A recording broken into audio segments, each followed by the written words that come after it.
สบายดีพ่อพี่น้องฝั่งลาวและสวัสดีพ่อพี่น้องฝั่งไทยและก็ต่างประเทศนำเด้อสำหรับคลิปนี้บักพรก็ได้เดินทางมาหมู่บ้านลำเบียดนะพี่น้องก็คือเดินทางมาหาครอบครัวเอื้อยบัวสีอะไรเนาะซึ่งบักพรก็บ่ได้มาหาครอบครัวเพิ่นก็ของวันแหละนะพี่น้องบ่ได้มาหาครอบครัวเพิ่นเนาะซึ่งสำหรับคลิปนี้ก็มีภารกิจมีอ้ายหมายเนาะอ้ายหมายอยู่ทางฝั่งไทยเพิ่นฝากเงินให้ทางเอื้อยบัวสีนะพี่น้อง500 บาทเนาะที่แรกเพิ่นก็ให้ซื้อพวกไข่พวกมาม่าแหละเนาะแต่บักพรก็เห็นทางทีมงานซื้อมาให้แล้วนะพี่น้องก็คือทางบ่าวลากับบ่าวน้อยเมื่อวานเนี่ยแหละเนาะมื้อวันก่อนบ่าวลากับบ่าวพรก็ซื้อมาให้เพิ่นนะพี่น้องก็เลยว่าสิเอาเป็นเงินสดให้เพิ่นนะพี่น้องพอให้เพิ่นไปซื้อพวกข้าวเซริแลกข้าวเด็กน้อยหรือว่าแพมเพิร์สซื้อหยังก็ตามแต่ในครอบในครัวเพิ่นเนาะซึ่งมามื้อนี้ก็ได้บักหมูหน่อยนึงนะพี่น้องมาต้อนเพิ่นซึ่งเส้นทางจากที่เอาพรผักนี่ก็ประมาณน่าจะ6-7 ลักนี่แหละ6-7 ลักถ้าเป็นทางงามๆนี่แล่นแป๊บเดียวอันนี้ทางยากนะพี่น้องทางยากนี่ค่อนข้างจะใช้เวลาอยู่พอสมควรเนาะซึ่งเวลาเพิ่นก็ขี่รถ PCX ก็ค่อนข้างจะช้าได้เพิ่นก็ได้เพราะว่ารถต่ำมันบ่เหมาะสมเนาะเส้นทางแบบนี้เส้นทางวันนี้ต้องเป็นรถวิบากเหมาะสมสุดๆนะพี่น้องการที่เฮาแล่นมาเส้นทางแบบนี้เนาะโอเคนะพี่น้องเพื่อบ่เป็นการเสียเวลาเดียวเข้าไปหาครอบครัวเอื้อยบัวสีกันเลยเนาะ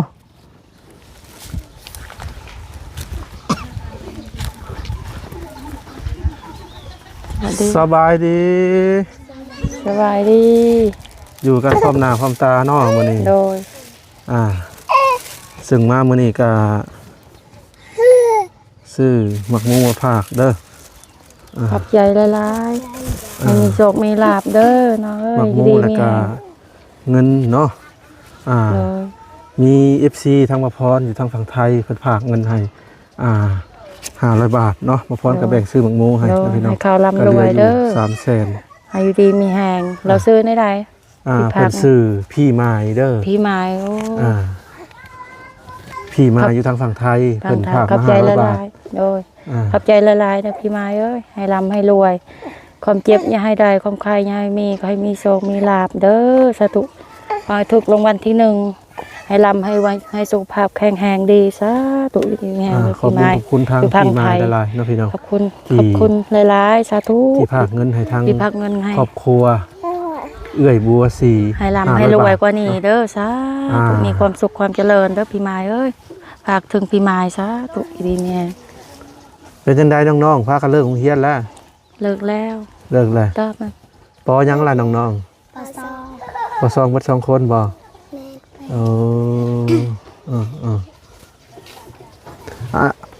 เอาไว้เงิน300,000 บาทแบกซื้อหมึกหมูให้หมึกหมูกับหน่วย30,000 กีบหมึกหมู30,000 กีบแล้วเขาดีมีแหงแต่จังได้เมื่อวานนี่ทางทีมงานเขาเข้ามาก็เพิ่นซื้อยังแน่มาให้ซื้อข้าวสารแล้วก็ซื้อไข่แพงนึงแล้วซื้อปังปลาแพงนึงแล้วก็ซื้อผ้าห่ม2 พื้นเราซื้อพวกเครื่องใช้ในนอกไงแมนมืดโอ้ลายแม่แล้วก็โดยดีใจน้ำลายดีใจร้ายเป็นทางคุณอยากจะดีทางแมนทั้ง2ละบ่ดีใจน้ำลายข่อยก็ได้ที่เห็นผู้ใจบุญเพิ่นซอยเนาะเข้าก็ได้กระสอบนึงบ่ได้กระสอบนึงเต็มสอบเลยครับพวกเป็นนัวพวกมักพริกแม่นมืดพอได้บรรเทาทุกข์เนาะเอ้ยเนาะโดยทุกข์พอได้บรรเทาทุกข์ว่าแม่นพอได้บรรเทาทุกข์พอได้ใส่ใจก็อันนี้ก็ดีใจปกติก็จนอุกอังมียังเลยก็บ่ได้อันกระวนกระวายหาเข่าหาข้อเข่าแหละเนาะโดยได้เข่ากระสอบนึงแม่นก็ถือว่าดีใจขึ้นมาระดับหนึ่งพี่น้องเอ้ยโดยเขาก็ดีใจนำพากินข้าวเที่ยงแล้วก็เลิกกินเมื่อกี้นี้ได้เมนูยังล่ะกินตำส้มหมกฮุ้งกินน้ำพ่อลืมซื้อน้องเลยซื้อในได้เพิ่นนี่ซื้อโบยาฮะซื้อโบยาโดยน้องคนเสือฟ้านี่เด้ลีเพชรลีเพชร ดีเพชร โดย ชื่อนี่อยู่ผู้ได้ตั้งให้ถือว่างามได้ล่ะ ตั้งเอง ชื่อไฮเทคดีได้โบย่าดีเทคดีเพชร แมน ผู้นี้ได้ อันนี้ไอแอง ไอ น้อง แอ แอง งน้องแอง น้องแอง โดย จะมีลูก4คนได้เนาะ 4 คน ผู้ชายนี่แม่นบ่ แมน ผู้ชายชื่อจังไดล่ะ ซื้อกะปี กาปี แมน โอ้สื่อซองตู่ปกติคนลาวสมัยก่อนเขาจะตั้งสื่อลูกเขาตัวเดียว อันนี้ มีช่องตู่ก็ถือว่างามเห็นได้ แมน อืมแต่ว่าผู้ชายน่ะไปอยู่นั้นญาติพี่น้อง แมน แบบว่าเจ้าบ่ไหวเนาะ คอยบ่ไหว อืม อยู่น้ำยาพี่น้องแบ่งกันอยู่บ่มี เจ้าก็ เงิ เลย น เอาแต่2คน3คนนี่เนาะ แมนเอา3 คนเมื่อบ้าน อืม เกิด อืมอืมอืม เอาแต่พวกนี้เมื่อพวกนั้นให้อยู่น้ำเอื้อยไปน้องทางพูนทางบ้านแกะ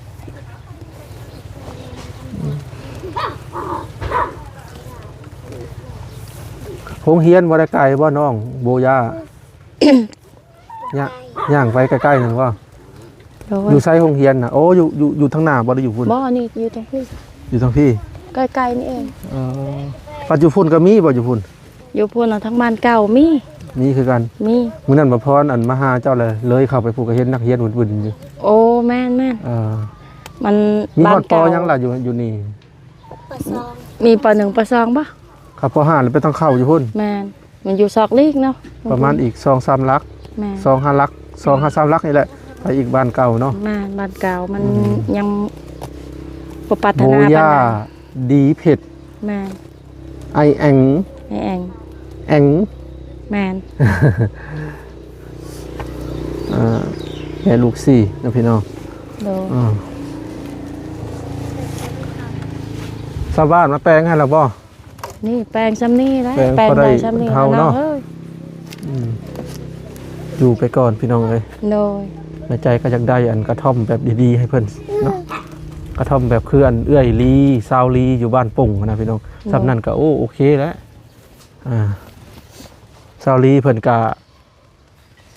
มีกระท่อมของตัวเองแล้วตะกี้เพิ่นนอนคอกแบ่ได้ซาวลีก็ได้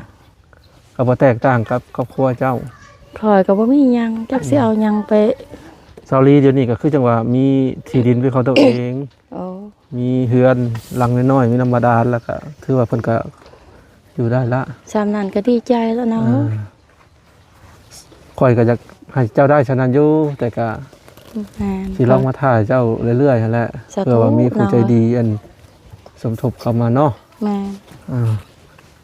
อันนี้มาขออยู่ดินกับเจ้าเนาะ ดินเขาเจ้าหมด อันนี้ก็สิเป็นเครื่องคองเพิ่นเอามาให้วาดนี่เนาะ โดยแม่น ก็ถือว่าครบแล้วบ่เอื้อยบัวสี ครบนี่ครบแล้วเขามาให้เครื่องใส่ อ่า นี่ครัวนี่ กระทง หม้อก ระทะ ก็มีอันนั้นก็ซามก็มี ตอนอยู่กับ ถ้ ผัว วย เคยได้บ่แบบนี้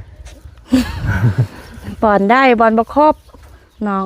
ตอนอยู่น้ำผัวนะบ่ แม่นบ่ครบ อันนี้ ผัวมี คือ แต่กินยาบามันบ่ครบแล้ว อันนี้ถือว่าครบเนาะ ครบ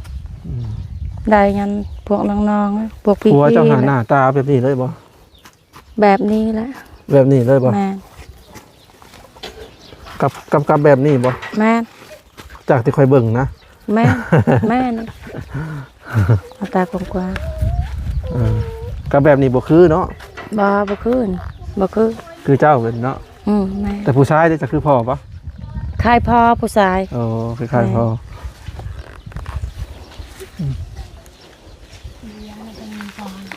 มื้อนี้ก็เป็นบรรยากาศฮ้อนๆพี่น้องกันดิเอานี่เริ่มแห้งแล้งแล้วทางหลังนี่ แม่ ใบไม้ก็เริ่มหล่นแล้วเริ่มหล่นนี่ก็อากาศฮ้อนได้พี่น้องเอ้ยฮ้อนแล้วก็แห้งแล้งกำลังเริ่มหล่นอีกบ่เฮิงนี่ก็เดือนเมษานี่ก็จะถึงนี่ก็สิเป็นไผ่ไม้ป่า โอ้ ที่เขาเจ้าไปหากระปุงกระปอมแล้วก็จูดแล้วก็ล้ามไปเลย แม่ ใหม่วุ่นบวกกับอากาศร้อน โดย ใกล้สิฮอดเดือนเมษาแล้ววันเวลาก็สั่งไวเหลือเกินพี่น้องเฮ็ดหยังก็บ่ทันเนาะ โดย แต่ว่าปัจจุบันนี่ช่วงฤดูสงกรานต์นี่ก็บ่ค่อยม่วนได้พอๆก็ได้ แม่ บ่ค่อยม่วนเพราะหยังเพราะว่ามันบ่คือแตะเก่าแล้วช่วงนั้นเฮาไปทำงานแล้ว ช่วงเทศกาลเรามีเวลาพักคือว่าม่วน แม่ อั น เฮา ม่วนอันนี้ไปตลอดเนาะ อันนี้เฮาแบบว่า เวียกประจำ เรียก ไป ประ เวีย จำเพราะว่าเฮาเคยไปตลอดเนาะ แม่น แต่ก่อนแล้วเฮาเฮ็ดเวียก คือแต่ก่อนตะกี้บ่พรก็ไปไทยเด้อ บ่ไปวะ อืม คอยก็ไปแล้วแต่ก่อน ไปเฮ็ดเวียกอยู่ไทยแหละปี1 2ปีแล้วจังมาบ้านแหละส่วนหลายจะมาช่วงเทศกาลสงกรานต์แล้วมันม่วนเนาะโดนๆมาบ้านม่วนแล้วตื่นเต้น อันนี้แล้วเฮาอยู่กับบ้านประจำแล้วก็ อ๋อ ก็ธรรมดาเป็นแม่ ได้ ก็ได้ถ้าว่าลูกใหญ่ก็คือคนยังว่า มันก็บ่ ตัวเองก็ มี ไปหาอยู่ จักสิ หากิน หาอยู่ไสสิไปทำงานกรุงเทพก็ไปบ่ได้ลูกน้อยเพื่อสิเลี้ยงใหญ่ยัง5-6 ปี7 ปีพุ่น ถ้าว่าซ้ำนี่ป้าได้แล้วเนาะ ปะได้แล้วซำนี้ ป้านำพี่น้องหรือป้า ผู้คน แม่น ผัวเพิ่นคือเบี้ยว เดียวนอนข้างเดียวบ่ เบี้ยว งาม แห้งเนาะ แม่น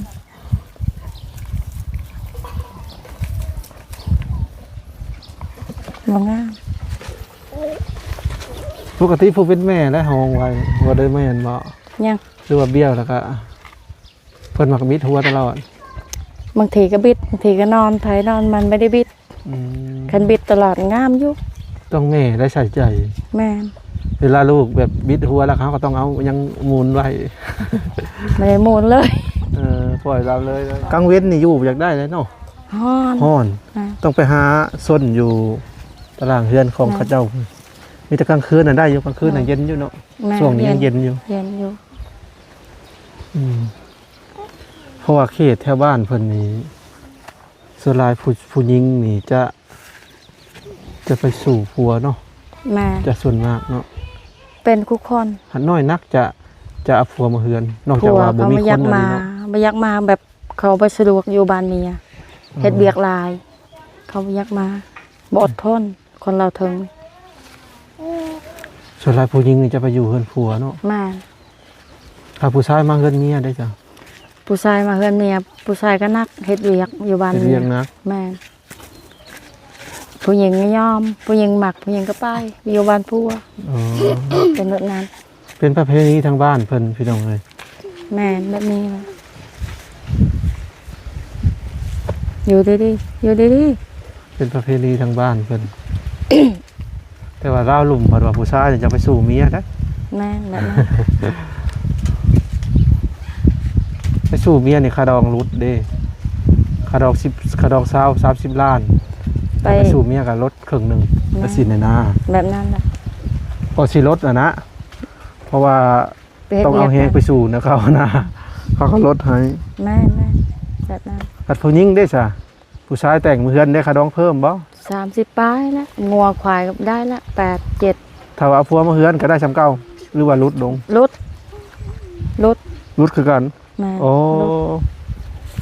แสดงว่าเขตแถวนี้น่ะผู้ชายแต่งเมียมือเฮือนนี่สิแพงเนาะ แพง ว่าเอา 40ก็มี40ล้าน เพราะว่าเอาเข้า งัว ไป ควาย อยู่ ตั้ง เนาะ หากเด้ อืม งัวควาย ประเพณีแต่ละท้องถิ่นก็บ่ค่อยคือกันสำหรับประพรมาอยู่นี่ก็สิเข้าเป็นปีแล้วเด้เนาะพี่น้องก็ได้ฮู้ว่าโอ้ประเพณีทางเพิ่นนี่เวลาเฮ็ดงานบุญหาปู่ย่าตายายผู้ที่เสียไปนะ โดย ญาติพี่น้องเพิ่นนี่จะซอยกันเนาะ โดย จะซอยงัว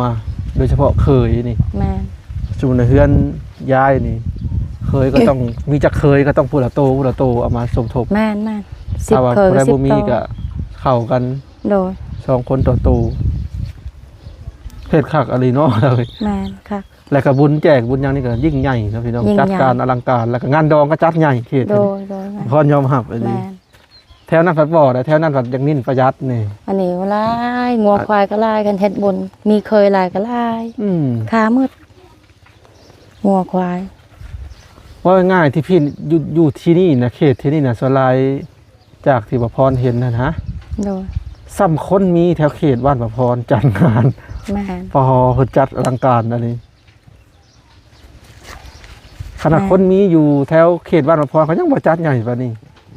แต่บ้าน แล้วก็ที่นี่เนี่ยเพิ่นจะนิ่นเป็นเนื้อเนาะ โดย เนื้องูอะไร หลาย คือมื้อ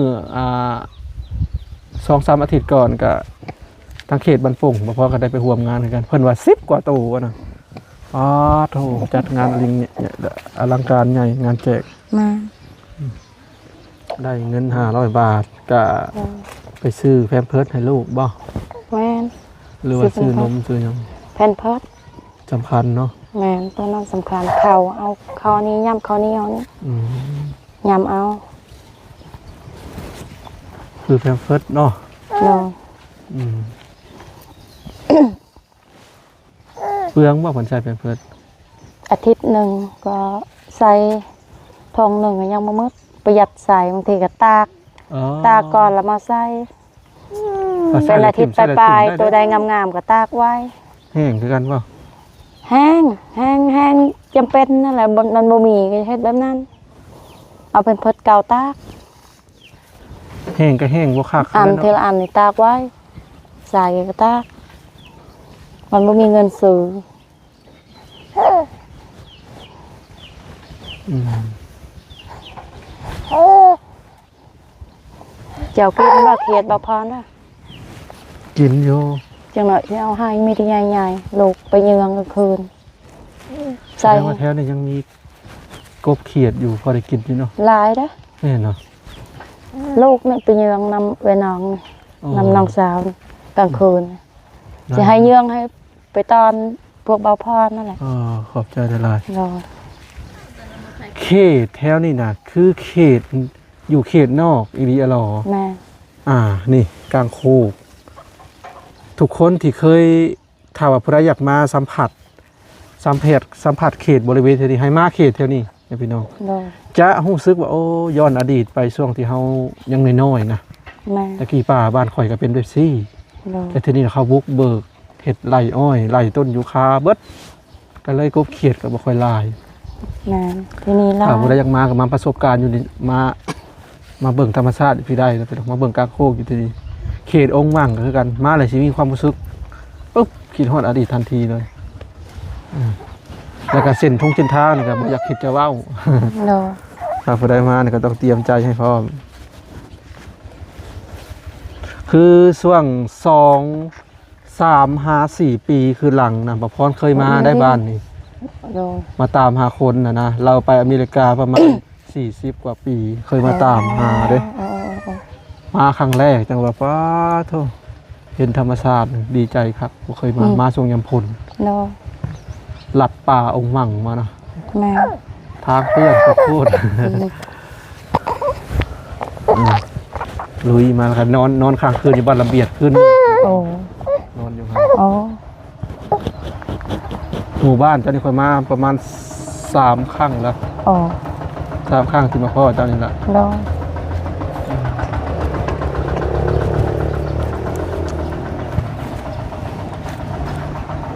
เป็นบ้านเกิดเจ้าแท้ๆว่าบ้านนี่ แม่บ้านเกิดแท้ ตะกี้คือว่าอยู่บ้านเก่าว่ะ ๆบ้านเก่าออกมายายอยู่ในตามทางนี่ เขาว่าบ้านเก่าเขาอยู่พุ่นบ่ แม่ เออ อันนี้มันอยู่ตามไฟฟ้าออกมาอยู่นี่ ก็ดีนะ แม่ พุ่นก็เริ่มย้ายออกมาหลายบ่ ลายยังเรือใน ช่วงประมาณ3-4 ปีขึ้นหลังก็บ่ได้พัฒนาซำนี้เนาะ บ่บ่ มานี่ ได้ พัฒนาเลยนะ แม่น โอ้เริ่มเป็นบ้านเป็น แต่ก่อนบ่มีเฮือนเท่านี้ เริ่มเป็นบ้านเป็นหยังแบบ แม่น เพื่อนก็เริ่มใหญ่เริ่มหลังยัง แม่น หลังใหญ่ขึ้นแล้วก็ตอนนี้ยังแต่เส้นทางเนาะ แม่นเส้นทาง ในอนาคตประเทศเส้นทางก็สิเที่ยวสะดวก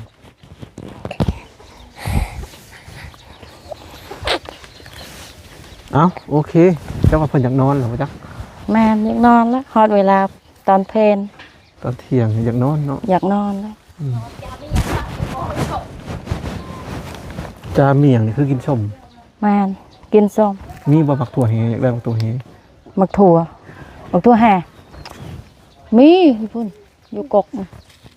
ของแม่ อยากกิน แต่ ชม เก่าสิกินที่นี่บ่ดูเสีย ว่าสิ มื้อ ถือว่ากินอยู่ จังได๋ให้เด็กน้อยไปเก็บให้ลูกเด้อ มักแตบแฮบ่บ้านเจะเอิ้นนะ มักถั่วแห่ กินกับเมี่ยงหัวชิงไข่น่ะนะ แม่น อ่า พวกสิไข่ก็มีน่ะเก็บให้ ไปเบิ่งเขียด ไป เพิ่นสิไปเบิ่งเขียดให้พี่น้อง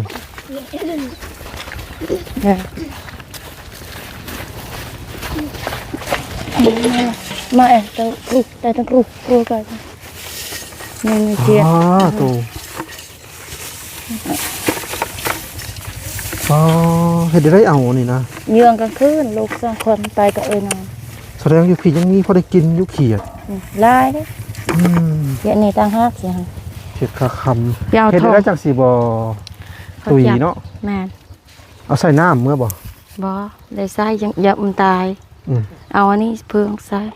แล้วก็ใส่เงี้ย ล้างสะอาดแล้วก็ใส่ เออ เอาไว้นี่ทางไว้ล้างคู่มือถ้ากินบ่หมดให้มันสะอาดล้าง อยากไปถือเมื่อนี่ยันฮ้อนยันเพิ่นเสีย จากสิใส่เนาะมันมี นี่ว่าธงเจาะ ใส่กระสอบเด้ออย่ามันบ่ตายใส่กระสอบเอา ใส่กระสอบแล้วใส่ยังใส่ดินนะบ่ นี่ใส่นี่ ไป อย่ามันตายบ่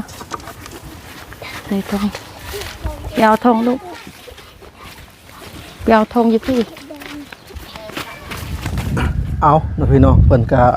ได้เอาเขียดให้เนาะก็สิมีเขียดคาคำแล้วก็เขียดมุ้งภาษาไทยเอิ้นเขียดมุ้ง แม่น ภาษาลาวภาษาบ้านประพรเอิ้นน่ะเขียดจะนาเขียดนา เกิดนะ ยามนี้มันได้เนาะเขียด มัน เอาล่ะเอื้อยบัวสีข่อยสิขอโตวลำลาเด้อ โดย มีแต่ว่ามื้อหน้ามื้อไหนก็สิได้แวะมาหาใหม่ดอก โดย อ่า สบายดีเด้อ ไปก่อน โดยสบายดี